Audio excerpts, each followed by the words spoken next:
कहने लगे मिल गया आए तो आके बैठ गए, कहें दर्शन करन आए। ब्रह्म ज्ञानी सीगे महापुरुष, ब्रह्म ज्ञानी के सारे दर्शन करन आउंदे ने। कहने वशिष्ठ मुनि ने सानू दो वचन कीते सी, कहने एक तो जिहड़ा रस तुहानू हुण गुरु नानक देव जी ने बख्शिया ना, ये सानू नहीं मिलिया।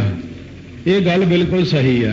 सुर नर मुन जन अमृत खोजदे, सो अमृत गुर ते पाया। इस करके दूसरा वचन वशिष्ठ मुनि जी ने महापुरुष कहते सत्कारयोग हो, तुसीं भी ब्रह्म पुरुष हो, क्योंकि वो भी ब्रह्म ज्ञानी होए ने। कहते महाराज कोई ऐसा दसो बई जिहदे नाल तुहाडे समय विच कोई ते हुण दी संगत विच कोई अंतर होवे, दूर कर सकीए। तां वशिष्ठ मुनि ने कहा सी साडे टाइम ते तां कहंदे जां कथा हुंदी सी, असीं कथा करदे सी, तां असीं तां भाई हरेक नूं कहंदे सी भी मूँह विच गुरमंतर रखना। कहंदे साडे टाइम तां सारे राम राम राम मूँह च करदे ही रहिंदे सी, नाले कथा सुणदे, कीर्तन सुणदे। कहंदे जिहड़ी हुण तुहाडी संगत है ये असीं खास कर देखदे हां, कथा सुणी जाणगे पर मूँह इन्हां दा बंद ही हुंदा, ਜਾਂ ਮੂੰਹ 'ਚ ਵਾਹਿਗੁਰੂ ਵਾਹਿਗੁਰੂ ਨਹੀਂ ਕਹਿੰਦੇ। ਸੰਗਤ ਨੂੰ ਮੇਰੇ ਵੱਲੋਂ ਕਹਿੰਦੇ ਬੇਨਤੀ ਜ਼ਰੂਰ ਕਰਿਓ ਜਿੱਥੇ ਵੀ ਜਾਓ ਭਈ ਜਦੋਂ ਕਥਾ ਸੁਣਨੀ, ਕੀਰਤਨ ਸੁਣਨਾ, ਗੁਰ ਮੰਤਰ ਨਹੀਂ ਤਿਆਗਣਾ। 1 ਘੰਟਾ ਵਾਹਿਗੁਰੂ ਮੰਤਰ ਦਾ ਸਿਮਰਨ ਵੱਖਰਾ ਲਾਭ ਲਓ ਤੇ ਜਿਹੜਾ ਕਥਾ ਸੁਣਨ ਦਾ ਲਾਭ ਹੈ ਵੱਖਰਾ ਲਓ, ਗੁਰੂ ਦੇ ਦਰਸ਼ਨਾਂ ਦਾ ਲਾਭ ਵੱਖਰਾ ਲਓ। ਇਸ ਤਰ੍ਹਾਂ ਅੱਖਾਂ ਸਫਲੀਆਂ, ਕੰਨ ਸਫਲੇ, ਮੁਖ ਸਫਲਾ, ਆਪਣੀ ਦੇਹੀ ਸਫਲੀ ਕਰੋ। ਇਹ ਸਰਵੋਤਮ ਸਾਰ ਭਰਮ ਭਵ ਕੰਦਨੇ, ਇਹ ਸਾਰਿਆਂ ਨਾਲੋਂ ਸ੍ਰੇਸ਼ਟ ਗੁਰਬਾਣੀ ਹੈ ਜਿਹੜੀ ਸੰਸਾਰ ਸਾਗਰ ਤੋਂ ਤਾਰਨ ਵਾਲੀ ਹੈ, ਸਾਰੇ ਭਰਮਾਂ ਨੂੰ, ਪਾਪਾਂ ਨੂੰ, ਹਰੇਕ ਚੀਜ਼ ਨੂੰ ਕੱਟਣ ਵਾਲੀ ਹੈ।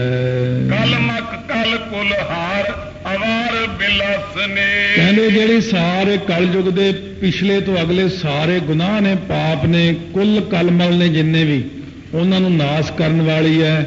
ਬਿਨਾਂ ਦੇਰ ਤੋਂ ਆਨੰਦ ਦੀ ਦਾਤੀ ਹੈ ਇਹ। ਜਿਹੜਾ ਪੜ੍ਹਨ ਲੱਗ ਜਾਂਦਾ ਹੈ ਆਨੰਦ ਲੈਣਾ ਹੈ। ਲੋਕ ਆਨੰਦ ਤਾਂ ਤੁਸੀਂ ਲੈਣ ਨੂੰ ਸਾਰੇ ਕਹਿੰਦੇ ਹੋ, ਇੱਕ ਵਾਰੀ ਮਰਿਆਦਾ 'ਚ ਚੱਲ ਪਓ, ਥੋੜੇ ਜਿਹੇ 2-3 ਮਹੀਨੇ ਲਗਾਤਾਰ ਮਰਿਆਦਾ ਨੂੰ ਹੂਬ ਕਮਾ ਕੇ ਆਨੰਦ ਸਾਹਿਬ ਦੇ 5 ਪਾਠ ਰੋਜ਼ ਕਰ ਦਿਓ। ਆਨੰਦ ਨਾ ਆਇਆ ਤਾਂ ਮੈਨੂੰ ਕਹਿ ਦਿਓ। ਆਨੰਦ ਤਾਂ ਹੈ ਗੁਰਬਾਣੀ ਵਿੱਚ, ਪਰ ਆਨੰਦ ਜਿਹੜਾ ਹੈ ਉਹ ਉਦੋਂ ਹੀ ਆਉਂਦਾ ਜਦੋਂ ਖਾਣਾ ਪੀਣਾ, ਪਹਿਰਨਾ, ਬੋਲਣਾ, ਕਮਾਉਣਾ, ਇਹ ਸਾਰੀਆਂ ਚੀਜ਼ਾਂ ਆਪਣੀਆਂ ਠੀਕ ਰੱਖੋ। ਹੋ ਅਲਪ ਕਹਿਓ ਬਹੁ ਜਾਨ, ਸ਼੍ਰੀ ਗੁਰੂ ਗ੍ਰੰਥ ਸਾਹਿਬ ਸੁਖ ਵਾਸਨੇ। ਇਹ ਤਾਂ ਸੁੱਖਾਂ ਦੇ ਵਿੱਚ ਵਾਸਨੀ ਤੋਂ ਭਾਵ ਖੁਸ਼ਬੂ ਹੈ ਸੁੱਖਾਂ ਦੀ ਗੁਰਬਾਣੀ, ਤੇ ਸੁੱਖ ਦੇ ਵਸਣ ਵਾਲੀ ਭਾਵ ਸੁੱਖ ਦੇ ਦੇਣ ਵਾਲੀ ਹੈ ਗੁਰੂ ਦੀ ਬਾਣੀ। ਮੈਂ ਕਹਿੰਦੇ ਬਹੁਤ ਥੋੜਾ ਜਿਹਾ ਇਹਦਾ ਮਹਾਤਮ ਕਿਹਾ ਗੁਰੂ ਗ੍ਰੰਥ ਸਾਹਿਬ ਦੀ ਬਾਣੀ ਦਾ, ਸਾਰਾ ਮਹਾਤਮ ਨਹੀਂ ਕਹਿ ਸਕਦਾ। ਸੋਰਠਾ ਸ਼੍ਰੀ ਗੁਰੂ ਗ੍ਰੰਥ ਸਾਹਿਬ ਮਹਾਨ ਪ੍ਰਗਟ ਬੋਧ ਬਪ ਮਾਨੀਏ। ਸੋ ਇਹ ਤਾਂ ਗੁਰੂ ਗ੍ਰੰਥ ਸਾਹਿਬ ਮਹਾਰਾਜ ਤੇ ਪਾਤਸ਼ਾਹ ਮਹਾਨ ਗਿਆਨ, ਆਪ ਹੀ ਗਿਆਨ ਨੇ ਸਰੂਪ ਧਾਰਨ ਕੀਤਾ। ਮਾਨੋ ਪਰਮੇਸ਼ਰ ਨੇ ਆਪਣਾ ਸਰੂਪ ਆਪ ਹੀ ਧਾਰਨਿਆ ਕੀਤਾ ਹੈ। ਸ੍ਰੀ ਗੁਰ ਕਹਿਓ ਬਖਾਨ, ਮਨ ਸਰੂਪ ਫਲ ਸੇਤ ਏ। ਸ੍ਰੀ ਗੁਰੂ ਨਾਨਕ ਦੇਵ ਜੀ ਮਹਾਰਾਜ ਨੇ, ਅਕਾਲ ਪੁਰਖ ਵਾਹਿਗੁਰੂ ਨੇ ਇਹ ਵਚਨ ਕੀਤਾ ਨਿਰਗੁਣ ਰੂਪ ਵਿੱਚ ਵੀ, ਸਰਗੁਣ ਰੂਪ ਵਿੱਚ ਵੀ। ਮੇਰਾ ਨਾਮ ਕਹਿੰਦੇ ਪਾਰ ਬ੍ਰਹਮ ਪਰਮੇਸ਼ਰ ਹੈ। ਗੁਰੂ ਨਾਨਕ ਦੇਵ ਜੀ ਨੂੰ ਅਕਾਲ ਪੁਰਖ ਕਹਿਣ ਲੱਗੇ, ਤੇਰਾ ਨਾਮ ਗੁਰ ਪਰਮੇਸ਼ਰ ਹੈ। ਫਰਕ ਆਪਣੇ 'ਚ ਕੋਈ ਨਹੀਂ ਹੈ ਦੋਵੇਂ ਪਰਮੇਸ਼ਰ ਹੀ। ਇੱਕ ਜਿਹੜਾ ਨਿਰਗੁਣ ਰੂਪ ਵਿੱਚ ਹੈ, ਇੱਕ ਸਰਗੁਣ ਵਿੱਚ ਹੈ। ਇਹ ਬਚਨ ਅਕਾਲ ਪੁਰਖ ਵਾਹਿਗੁਰੂ ਨੇ ਕਹੇ ਨੇ ਕਿ ਜਿਹੜਾ ਗੁਰੂ ਗ੍ਰੰਥ ਸਾਹਿਬ ਦਾ ਸਰੂਪ ਹੈ ਮਮ ਸਰੂਪ ਹੈ, ਮੇਰਾ ਆਪਣਾ ਸਰੂਪ ਹੈ। ਇਹ ਸੰਸਾਰ ਸਾਗਰ ਤੋਂ ਤਾਰਨ ਵਾਸਤੇ ਪੁਲ ਦਾ ਕੰਮ ਕਰੇਗਾ। ਜਿਵੇਂ ਪੁਲ ਦੇ ਉੱਤੋਂ ਹਰੇਕ ਹੀ ਛੋਟਾ ਵੱਡਾ ਬੁੱਢਾ ਬੱਚਾ, ਹਰੇਕ ਬਿਮਾਰ ਆਦਮੀ ਵੀ ਲੰਘ ਜਾਂਦਾ, ਇਸੇ ਪ੍ਰਕਾਰ ਜਿਹੜੀ ਗੁਰਬਾਣੀ ਹੈ ਇਹ ਕਲਯੁਗ ਦੇ ਵਿੱਚ ਜਿਹੜੇ ਜੀਵ ਭਵ ਸਾਗਰ 'ਚ ਡੁੱਬ ਰਹੇ ਨੇ ਉਹਨਾਂ ਨੂੰ ਤਾਰਨ ਵਾਸਤੇ ਪੁਲ ਦਾ ਕੰਮ ਕਰੇਗੀ। ਤੀਰਥ ਰਾਜ ਵਿਚਾਰ ਮਹੀ ਮਣੀ, ਆਦ ਕਥਾ ਸੁਨ ਵਿਪਰ ਮਹਾਨਾ। ਸੋ ਜਿਹੜਾ ਤੀਰਥ ਰਾਜ ਹੈ, ਸ਼੍ਰੋਮਣੀ ਤੀਰਥ ਹੈ ਸ੍ਰੀ ਹਰਿਮੰਦਰ ਸਾਹਿਬ, ਇਹਦੀ ਜਿਹੜੀ ਸ਼੍ਰੋਮਣੀ ਤੀਰਥ ਦੀ ਕਥਾ ਹੈ ਪੁਰਾਣੀ, ਭਾਈ ਗੁਰਦਾਸ ਜੀ ਕਹਿੰਦੇ ਤੁਸੀਂ ਤਾਂ ਨਹੀਂ ਦੇਖੀ, ਅਸੀਂ ਤਾਂ ਅਨੁਭਵੀ ਬਚਨਾਂ ਦੁਆਰਾ ਤੁਹਾਨੂੰ ਸੁਣਾਉਂਦੇ ਹਾਂ ਕਿ ਤੀਰਥ ਦੀ ਕਿੰਨੀ ਮਹਾਨਤਾ ਹੈ। ਦੇਵ ਸੁਰ ਅਸਰ ਖੀਰ ਮਥਿਓ, ਚਤੁਰਾਦਿਸ਼ ਕਾਢ ਦੀਏ ਵਿਦ ਨਾਨਾ। ਸੋ ਪੁਰਾਣਾ ਪਹਿਲਾਂ ਤੁਹਾਨੂੰ ਬਚਨ ਸੁਣਾਉਣੇ ਪੁਰਾਣਾ ਦੁਆਰਾ ਹੀ। ਜਦੋਂ ਉਹ ਦੇਵਤਿਆਂ ਤੇ ਦੈਂਤਾਂ ਨੇ ਮਿਲ ਕੇ ਸਮੁੰਦਰ ਨੂੰ ਰਿੜਕਿਆ, ਉਹਦੇ ਵਿੱਚੋਂ 14 ਰਤਨ ਜਿਹੜੇ ਸੀ ਕੱਢਣਾ ਕੀਤੇ ਹਨ। ਰੌਰ ਪਰੀ ਸੁਰ ਦੈਂਤ ਨਮਦ ਅਲੀ ਨਿਜ ਆਪਨੋ ਆਪਨ ਮਾਨਾ। ਰੌਲਾ ਪੈ ਗਿਆ ਸਾਰਿਆਂ 'ਚ, ਇਹ ਅਸੀਂ ਲੈਣਾ, ਇਹ ਅਸੀਂ ਲੈਣਾ ਕਰਕੇ ਰੌਲਾ ਪੈ ਗਿਆ 14 ਰਤਨ ਨੂੰ ਵੰਡਣ ਵਿੱਚ। ਹਰੇਕ ਹੀ ਆਖੇ ਮੈਂ ਲਾਇਕ ਹਾਂ, ਦੇਵਤੇ ਕਹਿੰਦੇ ਅਸੀਂ ਲਾਇਕ ਹਾਂ, ਦੈਂਤ ਕਹਿੰਦੇ ਅਸੀਂ ਇਹਦੇ ਲਾਇਕ ਹਾਂ, ਸਾਨੂੰ ਦਿਓ। ਮੋਹਨ ਮੋਹਿਨੀ ਮੋਹਿ ਲੀਏ ਸਭ ਮੋਹੇ ਬਿਦਾਰ ਤਬੈ ਸੁਖ ਜਾਨਾ। ਉਸ ਵਕਤ ਮੋਹਣੀ ਰੂਪ ਹੋ ਕੇ ਪਰਮੇਸ਼ਰ ਜੀ ਨੇ, ਵਿਸ਼ਨੂੰ ਜੀ ਨੇ ਉਸ ਵਕਤ ਕੀ ਕੀਤਾ, ਕਹਿੰਦੇ ਉਹਨਾਂ ਦੇ ਉੱਤੇ ਐਸਾ ਅਸਰ ਕਰ ਦਿੱਤਾ, ਮੋਹਣੀ ਰੂਪ ਹੋ ਕੇ ਜਿਹਨੂੰ ਜਿਹੜੀ ਚੀਜ਼ ਦੇਤੀ ਉਹੀ ਉਹਨੇ ਪ੍ਰਾਪਤ ਕਰ ਲਈ, ਤੇ ਨਾਲੇ ਉਹਨਾਂ ਨੂੰ ਇਹ ਜਣਾ ਦਿੱਤਾ ਕਿ 14 ਰਤਨਾਂ ਨੂੰ ਤਿਆਗਣ ਵਿੱਚ ਹੀ ਸੁਖ ਹੈ। ਇਹ ਵਿਭਾਗ ਸੁਦਾ ਸਭ ਕੋ ਪ੍ਰਭ ਖੇਲ ਦਿਖਾਏ ਦਿਆਲ ਮੁਰਾਰੇ। ਸੋ ਦੇ ਵਿਭਾਗ ਕਰਤੇ, ਇਹਨਾਂ ਦੇ ਵਿਭਾਗ ਵੰਡਣਾ ਕੀਤਾ। ਜੋ ਇਹ ਅੰਮ੍ਰਿਤ ਵੰਡਿਆ, ਦੈਂਤਾਂ ਨੂੰ ਨਹੀਂ ਪਿਆਇਆ, ਦੇਵਤਿਆਂ ਨੂੰ ਅੰਮ੍ਰਿਤ ਤਾਂ ਪਿਆਏ ਵੀ ਕਿ ਚੰਗੇ ਬੰਦੇ ਦੀ ਆਪਾਂ ਅਰਦਾਸ ਕਰਦੇ ਆ, ਮਹਾਰਾਜ ਤੇਰੀ ਉਮਰ ਲੰਬੀ ਕਰੇ, ਕਿਉਂ ਤੂੰ ਭਲਾ ਕਰੇਗਾ। ਹੋਰ ਜਿਹੜਾ ਮੂਰਖ ਬੰਦਾ ਹੁੰਦਾ, ਰਾਵਣ ਵਰਗਾ, ਹਰਨਾਕਸ਼ ਵਰਗਾ, ਉਹਦੀ ਕਿਹੜਾ ਅਰਦਾਸ ਕਰਦਾ, ਅਗਲਾ ਕਹਿੰਦਾ ਬਾਬਾ ਇਹ ਜਾਵੇ ਪਰੇ ਦੁਨੀਆ ਚੋਂ। ਤੋ ਇਸ ਕਰਕੇ ਮਹਾਰਾਜ ਸੱਚੇ ਪਾਤਸ਼ਾਹ ਕਹਿੰਦੇ ਦੇਖੋ ਦੈਂਤ ਜਿਹੜੇ ਨੇ ਉਹਨਾਂ ਨੂੰ ਨਹੀਂ ਅੰਮ੍ਰਿਤ ਪਿਆਇਆ, ਕਹਿੰਦੇ ਇਹਨਾਂ ਨੂੰ ਜੇ ਅੰਮ੍ਰਿਤ ਪਿਆ ਤਾਂ ਅਮਰ ਹੋ ਗਏ, ਤਾਂ ਪੁੱਠੇ ਹੀ ਕੰਮ ਕਰਨਗੇ, ਇਹ ਤਾਂ ਚੱਲਦੇ ਹੀ ਚੰਗੇ ਆ। ਜਿਹੜੇ ਦੇਵਤੇ ਨੇ ਇਹ ਰਹਿੰਦੇ ਹੀ ਚੰਗੇ ਆ, ਕਿਉਂਕਿ ਇਹਨਾਂ ਨੇ ਹਮੇਸ਼ਾ ਭਲਾ ਕਰਨਾ ਹੁੰਦਾ। ਕਹਿੰਦੇ ਇਉਂ ਫਿਰ ਦਿਆਲ ਮੁਰਾਰੀ ਜੀ ਨੇ ਉਹਨਾਂ ਨੂੰ ਸਾਰੇ ਅੰਮ੍ਰਿਤ ਦੀ ਵੰਡ ਦੇਵਤਿਆਂ ਤਾਈਂ ਮੋਹਣੀ ਰੂਪ ਧਾਰਨ ਕਰਕੇ ਕੀਤੀ। ਜਦੋਂ ਪੂਰਬ ਰੂਪ ਬਣਾਏ ਕੈ ਸੁੰਦਰ ਸ਼੍ਰੀ ਮਣੀ ਸੰਦਰ ਕੀ ਰੁਚ ਧਾਰੇ। ਫਿਰ ਪੂਰਬਲਾ ਰੂਪ ਫੇਰ ਬਣਾ ਲਿਆ ਵਿਸ਼ਨੂੰ ਜੀ ਨੇ, ਆਪਣਾ ਅਸਲੀ ਰੂਪ ਮੋਹਣੀ ਰੂਪ ਧਾਰਨ ਕਰਕੇ ਦੇ ਦਿੱਤਾ ਸਾਰਿਆਂ ਨੂੰ। ਫਿਰ ਜਿਹੜੀ ਸੀ ਇਹ ਸ਼੍ਰੀ ਤੋਂ ਭਾਵ ਲక్ష్ਮੀ, ਮਣ ਤੋਂ ਭਾਵ ਕੌਸਤਕ ਮਣੀ ਲੈ ਕੇ ਜਦੋਂ ਮੰਦਿਰ ਵੱਲ ਨੂੰ ਆਪਣੇ ਨੂੰ ਚੱਲੇ, ਭਾਵ ਬੈਕੁੰਠਾਂ ਵੱਲ ਨੂੰ ਚੱਲਣ ਦੀ ਤਿਆਰੀ ਕੀਤੀ। ਤਾਹੀ ਸਮੈ ਰਿਖ ਮਾਧਵੀ ਦੁਐ ਕਰ ਜੋਰ ਬਿਨੈ ਪ੍ਰਭ ਸਾਥੀ ਉਚਾਰੇ। ਜਦੋਂ ਵਿਸ਼ਨੂੰ ਜੀ ਚੱਲਣ ਲੱਗੇ, ਸਾਰਾ ਕੁਝ ਲੈ ਕੇ ਅੰਮ੍ਰਿਤ ਆਦਿਕ ਵੀ ਲੈ ਗਏ ਸੀਗੇ, ਤਾਂ ਉਸ ਵਕਤ ਮਾਧਵੀ ਨਾਮੇ ਰਿਸ਼ੀ ਨੇ ਬੇਨਤੀ ਕੀਤੀ ਦੋਵੇਂ ਹੱਥ ਜੋੜ ਕੇ, ਪਾਤਰ ਸਦਾ ਬਖਸ਼ੋ ਮੁਝ ਕੋ ਤੇ ਆਸਰ ਜਾਏ ਕਰੋ ਤਪ ਭਾਰੇ। ਮਾਧਵੀ ਨਾਮੇ ਰਿਸ਼ੀ ਜੀ ਨੇ ਉਦੋਂ ਵਿਸ਼ਨੂੰ ਨੂੰ ਇਹ ਗੱਲ ਕਹੀ, ਪਾਤਰ ਤੋਂ ਭਾਵ ਭਾਂਡਾ, ਸੁਦਾ ਜਿਹੜਾ ਅੰਮ੍ਰਿਤ ਵਾਲਾ ਬਰਤਨ ਹੈ, ਘੜਾ ਹੈ, ਇਹ ਮੈਨੂੰ ਬਖਸ਼ ਦਿਓ, ਮੈਂ ਅੰਮ੍ਰਿਤ ਪੀ ਲਵਾਂ। ਕਹਿੰਦੇ ਤੂੰ ਅੰਮ੍ਰਿਤ ਪੀ ਕੇ ਕੀ ਕਰਨਾ? ਕਹਿੰਦੇ ਮੇਰੀ ਉਮਰ ਬਹੁਤ ਲੰਬੀ ਹੋ ਜਾਏਗੀ। ਇੱਕ ਵਾਰੀ ਇਹ ਵੀ ਆਏਗਾ ਕਿ 5 ਲੱਖ ਵਰਾ ਉਮਰ ਮੰਗੀ ਸੀ ਮਾਧਵੀ ਰਿਸ਼ੀ ਨੇ। ਕਹਿੰਦੇ ਇੰਨੀ ਲੰਬੀ ਉਮਰ ਕੀ ਕਰਨੀ? ਵਿਸ਼ਨੂੰ ਜੀ ਕਹਿੰਦੇ ਮਹਾਰਾਜ ਮੇਰਾ ਚਿੱਤ ਕਰਦਾ ਮੈਂ 5 ਲੱਖ ਵਰਾ ਪਰਮੇਸ਼ਰ ਦਾ ਤਪ ਕਰਾਂ, ਭਗਤੀ ਕਰਾਂ। ਇਉਂ ਰੱਬ ਦੇ ਪਿਆਰਿਆਂ ਨੂੰ ਇਹ ਸ਼ਰਧਾ ਹੁੰਦੀ ਹੈ ਨਾ ਕਿ ਇੱਕ ਦੂਜੀ ਲੱਖ ਹੋਏ, ਲੱਖ ਹੋਵੇ, ਲੱਖ 20 ਲੱਖ ਲੱਖ ਗੇੜਾ ਆਖੀਆ, ਏਕ ਨਾਮ ਜਗਦੀਸ਼। ਹੁਣ ਕਹਿੰਦਾ ਮੈਨੂੰ ਅੰਮ੍ਰਿਤ ਦੇ ਦਿਓ ਜੀ, ਮੈਂ ਵੀ ਅਮਰ ਹੋ ਕੇ ਨਾ ਪਰਮੇਸ਼ਰ ਦੀ ਭਗਤੀ ਕਰਾਂ। ਸਵਈਆ ਆਇਸ ਦੀਨਸ ਸਾਰੰਗ ਪਾਨ ਤਪੋ ਬਨ ਏਕ ਭਇਓ ਸਮਿਆਨਾ। ਉਸ ਵਕਤ ਕਹਿੰਦੇ ਭਾਈ ਆਗਿਆ ਦਿੱਤੀ ਵਿਸ਼ਨੂੰ ਜੀ ਨੇ ਮਾਧਵੀ ਰਿਸ਼ੀ ਨੂੰ ਕਿ ਇੱਕ ਤਪੋਬਨ ਹੈ ਖਾਸ, ਜਿਹਦੇ ਬਰਾਬਰ ਹੋਰ ਕੋਈ ਨਹੀਂ ਹੈ। ਜਾਏ ਕਰੋ ਤਪ ਉਗਰ ਮਹਾ ਤਿਲ ਕਿਤੇ ਮਣੀ ਹੋ ਸੋ ਸਿੱਧ ਮਕਾਨਾ। ਉਹ ਇਹੋ ਜਿਹਾ ਸਿੱਧ ਥਾਂ ਹੈ ਜਿੱਥੇ ਜਾ ਕੇ ਜੇ ਇੱਕ ਤਿਲ ਜਿੰਨਾ ਤਪ ਕਰੋ ਤਾਂ ਮਣਾ ਮੂੰਹੀ ਤਪ ਦਾ ਫਲ ਮਿਲਦਾ। ਜਿੱਥੇ ਜਾ ਕਰਕੇ ਤਪ ਕਰੋ। ਪਹਿਲਾਂ ਇੱਕ ਹੋਰ ਸਾਖੀ ਵਿੱਚ ਵੀ ਇਹੀ ਆਵੇਗਾ, ਵਿਸ਼ਨੂੰ ਜੀ ਕਹਿਣ ਲੱਗੇ 5 ਲੱਖ ਸਾਲ ਤਪ ਕਰਨ ਦੀ ਲੋੜ ਨਹੀਂ, ਉੱਥੇ ਤਾਂ ਜੇ ਬੰਦਾ ਬਹਿ ਕੇ 1 ਸਾਲ ਤਪ ਕਰ ਲੇ ਨਾ ਤਾਂ 5 ਲੱਖ ਵਰੇ ਦਾ ਫਲ ਮਿਲ ਜਾਂਦਾ। ਸ੍ਰੀ ਹਰਿਮੰਦਰ ਸਾਹਿਬ ਵਾਲੀ ਧਰਤੀ ਇੰਨੀ ਪਵਿੱਤਰ ਧਰਤੀ ਆ, ਜੇ ਕੋਈ ਉੱਥੇ ਬਹਿ ਕੇ ਮਹਾਂਪੁਰਸ਼ ਵੀ ਇਹ ਗੱਲ ਕਿਹਾ ਕਰਦੇ, ਬ੍ਰਹਮ ਗਿਆਨੀ ਦਾ ਵਚਨ ਝੂਠਾ ਨਹੀਂ ਹੁੰਦਾ। ਬਾਬਾ ਗੁਰਬਚਨ ਸਿੰਘ ਜੀ ਖਾਲਸਾ ਸਿੰਘਾਂ ਨੂੰ ਕਹਿੰਦੇ, ਉਹ ਸਿੰਘੋ ਭਾਈ ਆਓ ਹਰਿਮੰਦਰ ਸਾਹਿਬ ਚ ਅੰਦਰ ਬਹਿ ਕੇ ਇੱਕ ਸੁਖਮਨੀ ਸਾਹਿਬ ਦਾ ਪਾਠ ਕਰੀਏ। ਕਹਿੰਦੇ ਭਾਈ ਇੱਥੇ ਫਲ ਬਹੁਤ ਜ਼ਿਆਦਾ ਆ। ਕਹਿੰਦੇ 51 ਪਾਠ ਸੁਖਮਨੀ ਸਾਹਿਬ ਜੇ ਕਰ ਲਈਏ ਬਾਹਰ ਬਹਿ ਕੇ ਤੇ ਹਰਿਮੰਦਰ ਸਾਹਿਬ ਚ ਕਰ ਲਈਏ ਇੱਕ, ਤਾਂ ਇੰਨਾ ਫਲ ਬਰਾਬਰ ਹੋ ਜਾਂਦਾ। ਇਸੇ ਪ੍ਰਕਾਰ ਸੀ ਅਕਾਲ ਤਖਤ ਸਾਹਿਬ ਤੇ ਬਹਿ ਕੇ ਬਾਣੀ ਪੜ੍ਹੀ ਦਾ, ਕਿਉਂਕਿ ਜਿੱਥੇ ਕੁਰਬਾਨੀ ਹੈ, ਜਿੱਥੇ ਭਗਤੀ ਹੈ, ਉਹ ਥਾਂ ਦਾ ਮਹਾਤਮ ਕੁਦਰਤੀ ਵੱਧ ਹੁੰਦਾ ਹੈ। ਦੇਸ਼ ਪੰਜਾਲ ਰਸਾਲ ਸਨਾਤਨ ਤੀਰਥ ਰਾਜ ਸੁਦਾਸਰ ਜਾਨਾ। ਕਹਿੰਦੇ ਜੀ ਉਹ ਥਾਂ ਤਾਂ ਦੱਸੋ ਕਿਹੜਾ ਜਿੱਥੇ ਇੰਨੀ ਭਗਤੀ ਦਾ ਫਲ ਮਿਲਦਾ, ਵੀ ਇੱਕ ਵਾਰੀ ਜਿੱਥੇ ਰਾਮ ਕਹੀਏ ਤੇ ਲੱਖਾਂ ਵਾਰੀ ਰਾਮ ਕਹੇ ਦਾ ਫਲ ਮਿਲੇ।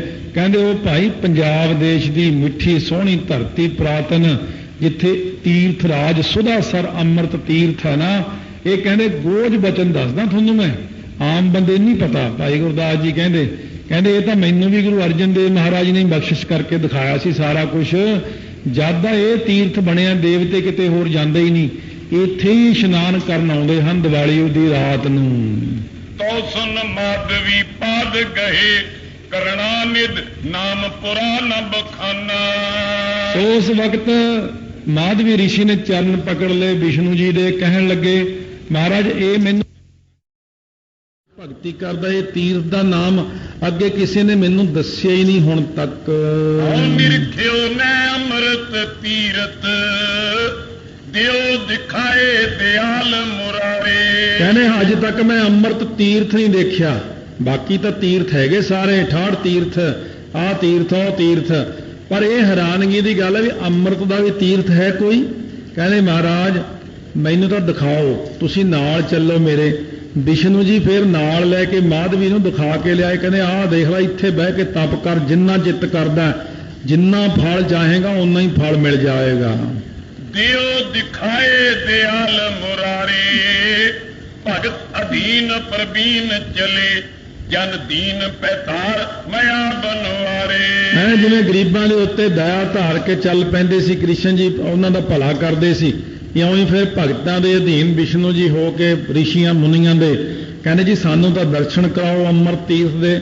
ਤਾਂ ਅੰਮ੍ਰਿਤ ਤੀਰਥ ਦੇ ਉੱਤੇ ਜਾ ਕੇ ਫਿਰ ਉਹਨਾਂ ਨੂੰ ਦਰਸ਼ਨ ਕਰਵਾਏ। ਬਾਹਨ ਬਾਮ ਵਿਸਾਰ ਸਵਾਸੁਰ ਬਾਰਜ ਲੋਚਨ ਸ਼੍ਰੀ ਗਿਰਧਾਰੇ।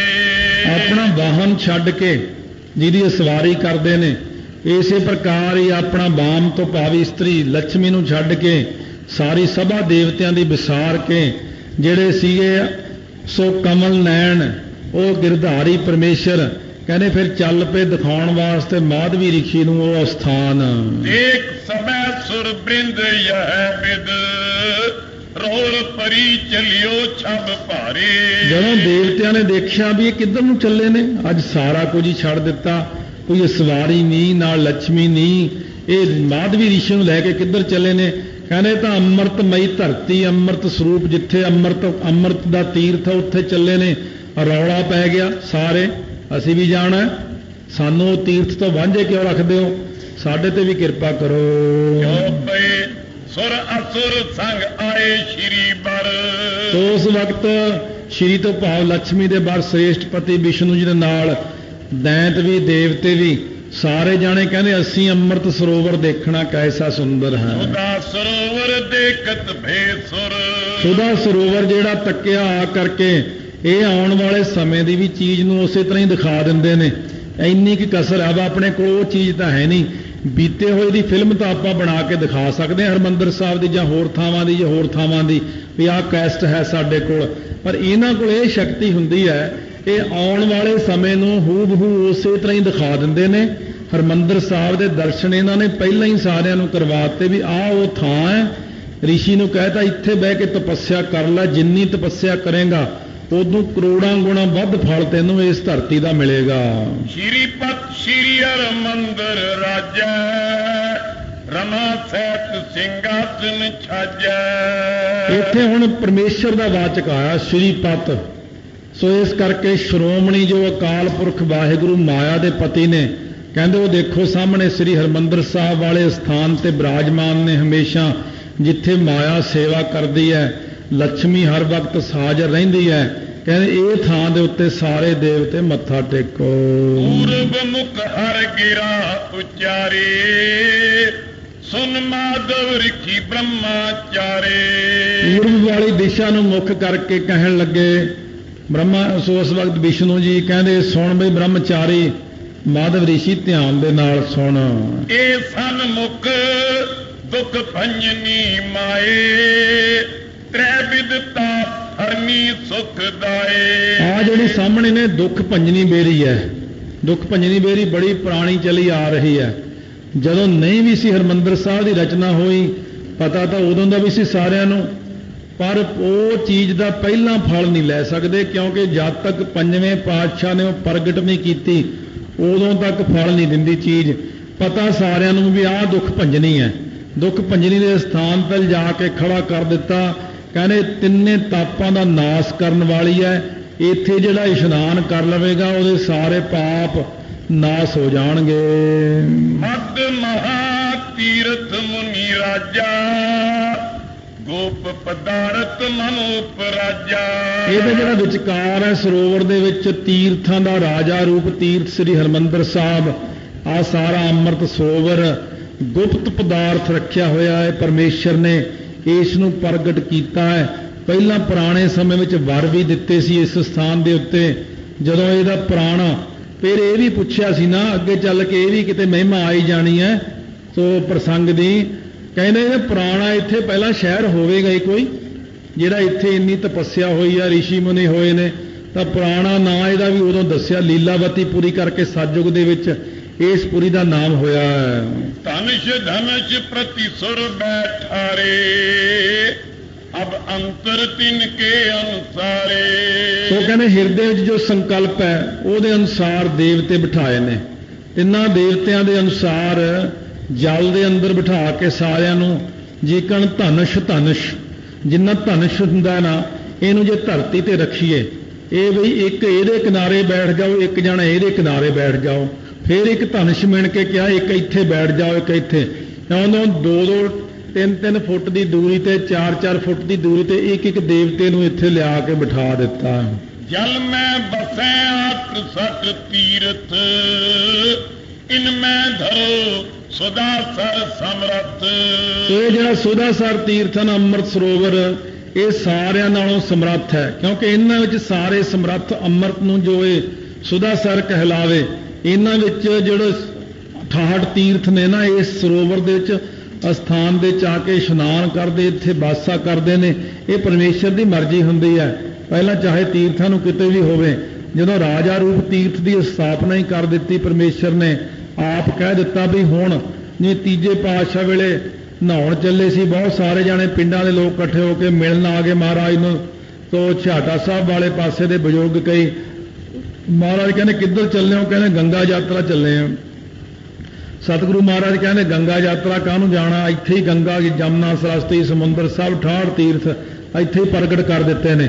ਵਿਸ਼ਵਾਸ ਨਹੀਂ ਨਾ ਕਰਦੇ, ਕਹਿੰਦੇ ਨਹੀਂ ਨਾ ਉਹ ਗੰਗਾ ਤਾਂ ਉੱਥੇ ਨਹਾਉਣ ਜਾਣਾ। ਮਹਾਰਾਜ ਕਹਿੰਦੇ ਇਹਨਾਂ ਨੂੰ ਵਿਸ਼ਵਾਸ ਨਹੀਂ ਆਉਣਾ। ਫਿਰ ਮਹਾਰਾਜ ਨੇ ਇੱਕ ਗੜਬੀ ਦੇਤੀ ਕੋਲੋਂ, ਕਹਿੰਦੇ ਜਲ ਦੀ ਗੰਗਾ ਚੋਂ ਭਰ ਲਿਆਇਓ। ਉਹ ਗੜਬੀ ਭਰ ਲੱਗਿਆ ਬਜ਼ੁਰਗ, ਉਹ ਗੜਬੀ ਰੁੜ ਗਈ ਵਿੱਚ ਹੀ। ਉਹ ਗੜਬੀ ਆਇਆ ਮੱਥਾ ਟੇਕਣ ਮਹਾਰਾਜ ਕੋਲ ਗੋਇੰਦਵਾਲ ਸਾਹਿਬ, ਕਹਿੰਦਾ ਮੇਰੀ ਤਾਂ ਗੜਬੀ ਵਿੱਚੇ ਰੁੜ ਗਈ ਜਿਹੜੀ ਤੁਸੀਂ ਦਿੱਤੀ ਸੀ ਮਹਾਰਾਜ। ਮਹਾਰਾਜ ਕਹਿੰਦੇ ਕਿਤੇ ਨਹੀਂ ਗਈ ਹੈ ਗੜਬੀ, ਬੌਲੀ ਸਾਹਿਬ 'ਚ ਪਈ ਹੈ। ਉਹ ਉੱਥੇ ਗੰਗਾ ਆਉਂਦੀ ਉੱਥੇ ਆ ਗਈ ਹੋਣੀ ਹੈ। ਜਾਂ ਜਾ ਕੇ ਦੇਖਿਆ ਉਹ ਗੜਬੀ ਬੌਲੀ ਸਾਹਿਬ ਦੇ ਵਿੱਚ ਦੇਖ ਲਈ ਉਹਨੇ, ਫਿਰ ਉਹਨਾਂ ਨੂੰ ਯਕੀਨ ਹੋਇਆ। ਸੋ ਮਹਾਰਾਜ ਕਹਿੰਦੇ ਜਿਹੜੀ ਚੀਜ਼ ਤਾਂ ਅਸੀਂ ਪਹਿਲਾਂ ਬਣਾਤੀ ਕੋਈ, ਉਹ ਤੇ ਤਾਂ ਤੁਸੀਂ ਭਰੋਸਾ ਕਰਦੇ ਹੋ, ਜਿਹੜੀ ਚੀਜ਼ ਹੁਣ ਬਣਾ ਦੀ ਉਹ ਤੇ ਭਰੋਸਾ ਨਹੀਂ ਕਰਦੇ। ਹੁਣ ਅਸੀਂ ਕਲਯੁਗ ਦੇ ਲੋਕਾਂ ਨੂੰ ਇਹ ਦੇਖਣ ਲਈ, ਪਹਿਲਾਂ ਉਮਰਾਂ ਲੰਬੀਆਂ ਸੀ ਨਾ, 68 ਤੀਰਥ ਦੂਰ ਦੂਰ ਬਣਾ ਦਿੱਤੇ ਵੀ ਆਪੇ ਤੁਰੇ ਰਹਿਣਗੇ। ਲੱਖ ਵਰਾ ਉਮਰ ਹੈ, ਟਾਈਮ ਤਾਂ ਪਾਸ ਕਰਨਾ ਹੀ ਸੀ। ਹੁਣ ਇਹਨਾਂ ਨੇ 10,000 ਵਰਾ ਉਮਰ ਹੈ, ਫਿਰ 1000 ਵਰਾ ਉਮਰ ਹੈ। ਕਲਯੁਗ ਦੇ ਵਿੱਚ ਇੰਨਾ ਨਹੀਂ ਕਿਸੇ ਕੋਲ ਟਾਈਮ ਹੈਗਾ, ਨਾ ਉਮਰ ਲੰਬੀ ਹੈ। ਬਸ ਸਵੇਰੇ ਜਾ ਕੇ ਸ੍ਰੀ ਹਰਿਮੰਦਰ ਸਾਹਿਬ ਦੇ ਵਿੱਚ ਇਸ਼ਨਾਨ ਕਰਿਆਓ, ਸਾਰੇ ਹੀ ਫਲ ਮਿਲ ਜਾਂਦੇ, ਸਾਰੇ ਤੀਰਥਾਂ ਦੇ ਫਲ, ਹਰੇਕ ਫਲ ਸ੍ਰੀ ਹਰਿਮੰਦਰ ਸਾਹਿਬ ਦੇ ਸਰੋਵਰ ਵਿੱਚ ਹੀ ਮਹਾਰਾਜ ਜੀ ਨੇ ਰੱਖ ਦਿੱਤਾ ਹੈ।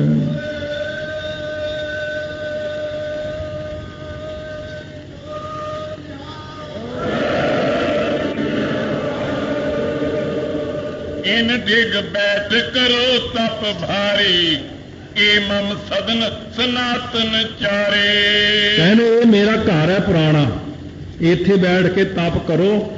ਅਸੀਂ ਸਾਰੇ ਹੀ ਇੱਥੇ ਮੱਥਾ ਟੇਕਣ ਆਉਂਦੇ ਆ ਇਸ ਸਥਾਨ ਤੇ। ਇੱਥੇ ਆ ਕੇ ਥੋੜਾ ਜਿਹਾ ਵਿਦਵਾਨਾਂ ਦਾ ਤੇ ਆਤਮਿਕ ਗਿਆਨੀਆਂ ਦਾ ਆਪਸ ਵਿੱਚ ਖੜਾ ਹੋ ਜਾਂਦਾ ਝਗੜਾ ਇਸ ਗੱਲ ਦਾ। ਉਹ ਤਾਂ ਕਹਿੰਦੇ ਇਹ ਗੱਲਾਂ ਸਾਰੀਆਂ ਗਪੌੜੀ ਛੱਡੀਆਂ ਹੋਈਆਂ ਨੇ ਜਿਹੜੇ ਵਿਦਵਾਨ ਨੇ। ਜਿਹੜੇ ਆਤਮਿਕ ਗਿਆਨੀ ਨੇ ਉਹਨਾਂ ਨੂੰ ਸਾਰਾ ਗਿਆਨ ਹੁੰਦਾ। ਉਹ ਤਾਂ ਦੇਵਤੇ ਤਾਂ ਉੱਥੇ ਹੁਣ ਵੀ ਬੈਠੇ ਨੇ। ਉਹ ਤਾਂ ਜਦੋਂ ਦੀਵਾਲੀ ਵਾਲਾ ਦਿਨ ਹੁੰਦਾ ਰਾਤ ਨੂੰ 12:01 ਤੇ ਉਤਰਨੇ ਸ਼ੁਰੂ ਹੋ ਜਾਂਦੇ ਦੇਵਤੇ ਸਾਰੇ। ਤੇ ਇਹ ਲਗਭਗ 1 ਵਜੇ ਤੱਕ ਫਟਾਫਟ ਇਸ਼ਨਾਨ ਕਰਕੇ ਸਭ ਮੁੜ ਜਾਂਦੇ ਨੇ, ਕਿਉਂਕਿ ਸਾਲ ਬਾਅਦ ਸਾਰੇ ਇਸ਼ਨਾਨ ਕਰਨ ਆਉਂਦੇ ਨੇ, ਸਾਰੇ ਤੀਰਥ ਵੀ ਆਉਂਦੇ ਨੇ। ਇਹ ਗੱਲ ਮਹਾਂਪੁਰਸ਼ਾਂ ਨੇ ਸਾਨੂੰ ਆਪ ਦੱਸੀ ਸੀ, ਕੋਲ ਬਿਠਾ ਕੇ। ਰਾਤ ਨੂੰ ਅਸੀਂ ਸੁੱਤੇ ਵੀ ਜਾ ਕੇ ਉੱਥੇ, ਕਹਿੰਦੇ ਲੈ ਵੀ 2 ਵਜੇ ਆਪਣਾ ਟਾਈਮ ਹੋਣਾ ਇਸ਼ਨਾਨ ਦਾ, ਇਸ ਕਰਕੇ 2 ਵਜੇ ਸਾਰੇ ਸਿੰਘ ਇਸ਼ਨਾਨ ਕਰ ਲਿਓ ਜੇ ਫਲ ਲੈਣਾ ਕੋਈ। ਤਾਂ ਇਸ ਕਰਕੇ ਉਦੋਂ ਸਾਨੂੰ ਇਸ਼ਨਾਨ ਵੀ ਕਰਵਾਇਆ ਸੀ, ਆਪ ਵੀ ਵਿੱਚ ਬਹਿ ਕੇ 5 ਬਾਣੀਆਂ ਪੜ੍ਹੀਆਂ, ਨਾਲ ਸਾਨੂੰ ਕਿ ਵਿੱਚੇ ਬਹਿ ਕੇ 5 ਬਾਣੀਆਂ ਪੜ੍ਹ ਲਿਓ। ਹੁਣ ਤੜਕੇ ਕੋਈ ਨਹੀਂ ਨਾ ਆਉਂਦਾ ਹੈ, ਇਸ ਕਰਕੇ ਬੜਾ ਆਨੰਦ ਦੇ ਨਾਲ ਕਹਿੰਦੇ ਜਿੰਨੇ ਟੁੱਬੇ ਸਣੇ ਕੇਸੀ ਲਾਉਣੇ ਆ, ਇਹ ਨਹੀਂ ਕਿ ਕੇਸ ਆਪਣੇ ਰੱਖ ਲਿਓ ਉਦਾਂ ਹੀ ਤੇ ਗਲ ਤੱਕ ਟੁੱਬਾ ਲਾ ਲਿਓ। ਕਹਿੰਦੇ ਅੱਜ ਜਿੰਨੇ ਟੁੱਬੇ ਲਾ ਲਓਗੇ ਉਨੀ ਕਿਰਪਾ ਹੋ ਜਾਊਗੀ।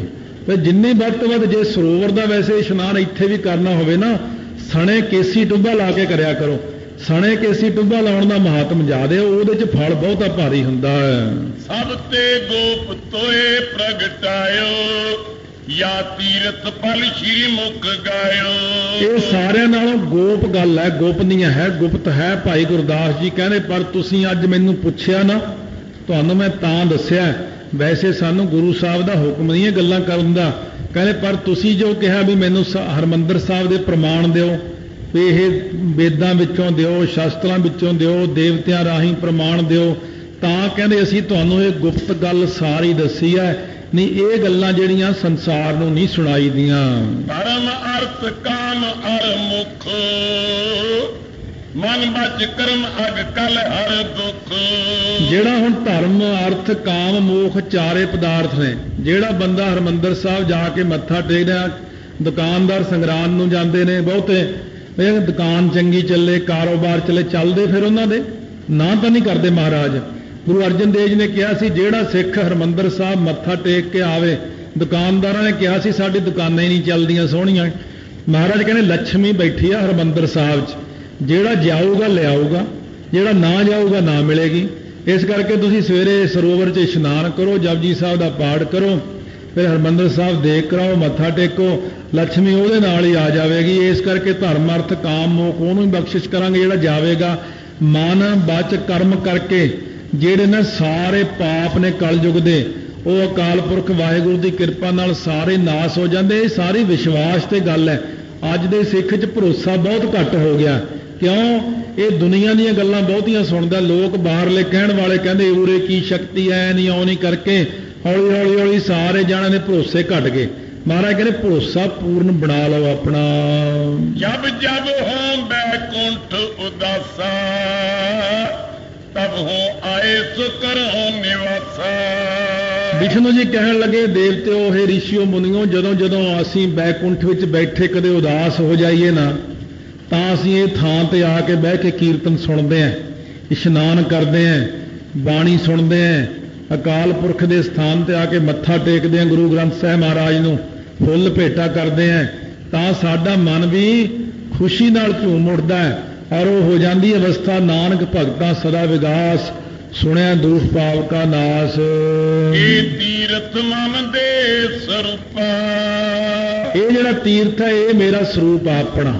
ਭਾਵ ਪਰਮੇਸ਼ਰ ਦੇ ਵੱਲੋਂ ਹੁਕਮ ਕਰ ਰਹੇ ਨੇ ਕਿ ਪਰਮੇਸ਼ਰ ਜੀ ਕਹਿ ਰਹੇ ਨੇ ਮੇਰਾ ਆਪਣਾ ਸਰੂਪ ਹੈ। ਇਹ ਬਚਨ ਪਰਮੇਸ਼ਰ ਨੇ ਕਹੇ ਜਿਹੜਾ ਹਰਿਮੰਦਰ ਸਾਹਿਬ ਦੇ ਦਰਸ਼ਨ ਕਰਨੇ ਆ ਨਾ, ਇਹ ਮੇਰੇ ਦਰਸ਼ਨ ਹਨ। ਗੰਗਾ ਆਦਿਕ ਪਦ ਜਲ ਮੁਨੀ ਭੂਪਾ, ਉਹ ਜਿਹੜਾ ਗੰਗਾ ਆਦਿਕ ਜਲ ਹੈ ਸਾਰਾ ਜਿਹੜਾ ਸਾਡੇ ਕਹਿੰਦੇ ਚਰਨਾਂ 'ਚੋਂ ਪ੍ਰਗਟ ਹੋਇਆ, ਇਹ ਤਾਂ ਸੋ ਚਰਨਾਂ ਵਿੱਚੋਂ ਪ੍ਰਗਟ ਹੋਣ ਕਰਕੇ ਕਹਿੰਦੇ ਸਾਰਾ ਕੁਝ ਹੁਣ ਅਸੀਂ ਇੱਥੇ ਹੀ ਇਕੱਠਾ ਕਰ ਦਿੱਤਾ ਹੈ। ਜਿਹਨੇ ਫਲ ਲੈਣੇ ਜਿੰਦੇ ਸਾਰੇ ਫਲ ਇਸੇ ਸਥਾਨ ਦੇ ਉੱਤੇ ਮਿਲ ਜਾਣਗੇ। ਬੀਜ ਰੂਪ ਤੀਰਥ ਮੈਂ ਰਾਜੋ, ਅੰਮ੍ਰਿਤ ਸਰ ਥਲ ਸਜਿਓ ਸਮਾਜ। ਭਾਵੇਂ ਕਿ ਜਿਹੜਾ ਤੀਰਥ ਆ, ਤੀਰਥ ਰਾਜ ਇਹਦਾ ਨਾਮ ਹੈ। ਬਾਕੀ ਤਾਂ ਤੀਰਥ ਨੇ, ਇਹ ਤੀਰਥ ਰਾਜ ਹੈ।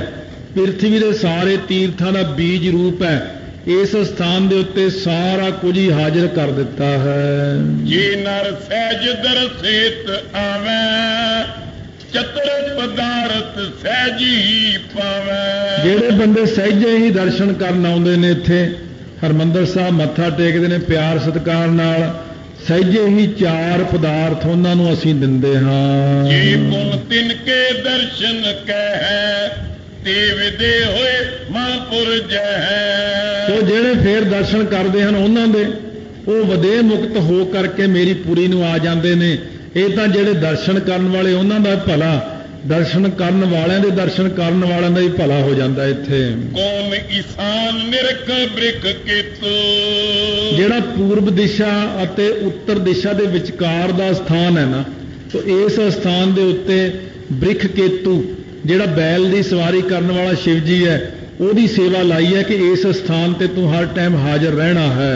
ਦੱਖਣ ਦਿਸ਼ਾ ਭੂਤ ਗ੍ਰਹਿ ਹੇਤੂ, ਸੋ ਜਿਹੜੀ ਦੱਖਣ ਵਾਲਾ ਪਾਸਾ ਹੈ, ਭੂਤ ਗ੍ਰਹਿ ਤੋਂ ਭਾਵ ਜਿਹੜਾ ਜੀਵਾਂ ਨੂੰ ਗ੍ਰਸਣ ਵਾਲਾ ਧਰਮ ਰਾਜਾ, ਉਹ ਧਰਨ ਵਾਲਾ ਜਿਹਦੀ ਇਸ ਸਥਾਨ ਤੇ, ਕਿਉਂ ਪਰਮੇਸ਼ਰ ਦਾ ਹੀ ਸਾਰਾ ਸੱਚਖੰਡ ਹੀ ਇੱਥੇ ਆ ਗਿਆ ਨਾ, ਇਸ ਕਰਕੇ ਸਾਰਿਆਂ ਦੀ ਡਿਊਟੀਆਂ ਲੱਗੀਆਂ ਹੋਈਆਂ ਨੇ, ਸਾਰੇ ਪਾਸੇ ਸੇਵਾ ਸੰਭਾਲ ਉਹਨਾਂ ਦੀ ਮਿਲੀ ਹੋਈ ਹੈ। ਵਰਨ ਕੁਮੇਰ ਇੰਦਰ ਦਿਸ਼ ਰਾਜਾ, ਸੋ ਜਿਹੜੇ ਵਰਨ ਨੇ, ਵਰਨ ਦੇਵਤਾ, ਕੁਬੇਰ ਆਦਿਕ ਪਰਮੇਸ਼ਰ ਦਾ ਭੰਡਾਰੀ ਹੈ, ਇੰਦਰ ਆਦਿਕ, ਇਹ ਜਿਹੜੇ ਚਾਰ ਦਸੋ ਦਿਸ਼ਾ ਨੂੰ ਸੰਭਾਲਣ ਵਾਲੇ ਨੇ, ਦਸੋ ਦਿਸ਼ਾ ਨੂੰ ਦੱਬਣ ਵਾਲੇ ਨੇ, ਧਰਤੀ ਨੂੰ ਸੰਭਾਲਦੇ ਨੇ, ਉਹ ਦਸੋ ਦਿਸ਼ਾ ਦੇ ਰਾਜੇ ਵੀ ਇੱਥੇ ਆਏ ਹੋਏ ਨੇ। ਨਿਜ ਅਸਥਲ ਸਰ ਸਜੇ ਸਮਾਜਾ, ਸੋ ਸਾਰੇ ਜਾਣੇ ਨੇ ਆ ਕੇ ਆਪੋ ਆਪਣੇ ਆਸਣੀ ਇੱਥੇ ਲਾਲ ਨੇ, ਇਸ ਸਥਾਨ ਦੇ ਉੱਤੇ ਬਿਰਾਜਮਾਨ ਹਨ। ਇਹ ਪਰਮੇਸ਼ਰ ਦੇ ਬ੍ਰਹਮਾਦਿਕ ਸੇਵੈ ਮਨ ਲਾਏ, ਇਹ ਬ੍ਰਹਮਾ ਆਦਿਕ ਮਨ ਲਾ ਕੇ ਸੇਵਦੇ ਨੇ, ਕਿਉਂਕਿ ਇਹ ਸਾਰੀਆਂ ਸ਼ਕਤੀਆਂ ਪਰਮੇਸ਼ਰ ਦੀਆਂ ਨੇ, ਪਰਮੇਸ਼ਰ ਦੇ ਅਧੀਨ ਹਨ। ਜਿੱਥੇ ਪਰਮੇਸ਼ਰ ਹੋਣਗੇ ਇਹ ਸ਼ਕਤੀਆਂ ਸੁਭਾਵਕ ਹੀ ਉੱਥੇ ਚਲੀਆਂ ਜਾਂਦੀਆਂ ਆਪਣੇ ਆਪ ਹੀ। ਇਹਦੇ 'ਚ ਕੋਈ ਹੈਰਾਨਗੀ ਵਾਲੀ ਗੱਲ ਨਹੀਂ ਹੈ, ਕਿਉਂਕਿ ਪਰਮੇਸ਼ਰ ਦੇ ਤਾਂ ਸਾਰੇ ਬਣਾਏ ਹੋਏ ਨੇ। ਏਕਾ ਮਾਈ ਜੁਗਤ ਵਿਆਹੀ, ਤਿੰਨ ਚੇਲੇ ਪ੍ਰਵਾਨ, ਇੱਕ ਸੰਸਾਰੀ, ਇੱਕ ਭੰਡਾਰੀ, ਇੱਕ ਲਾਏ ਦੀ ਬਾਣ, ਜਿਵ ਤਿਸ ਭਾਵੈ ਤਿਵੈ ਚਲਾਵੈ, ਜੇ ਹੋਵੈ ਫੁਰਮਾਨ, ਉਹ ਵੇਖਿਆ ਉਹਨਾਂ ਨਦਰ ਨਾ ਆਵੈ, ਬਹੁਤ ਆਏ ਵਡਾਣ। ਇਹ ਸਾਰੇ ਪਰਮੇਸ਼ਰ ਦੇ ਤਾਂ ਬਣਾਏ ਹੋਏ ਨੇ। ਇਹ ਠੀਕ ਹੈ ਕਿ ਇਹਨਾਂ ਨੇ ਪਹਿਲਾਂ ਆ ਕੇ ਆਪਣਾ ਨਾਮ ਜਰਾ ਕੁ ਜਪਾਇਆ ਸੀ, ਫਿਰ ਗੁਰੂ ਨਾਨਕ ਦੇਵ ਮਹਾਰਾਜ ਨੇ ਆ ਕੇ ਕਿਹਾ ਭਾਈ ਸਾਡਾ ਨਾਮ ਕੌਣ ਜਪਾਵੇਗਾ, ਇਹਦਾ ਤੁਸੀਂ ਆਪੋ ਆਪਣਾ ਨਾਮ ਜਪਾਉਣਾ ਸ਼ੁਰੂ ਕਰਤਾ।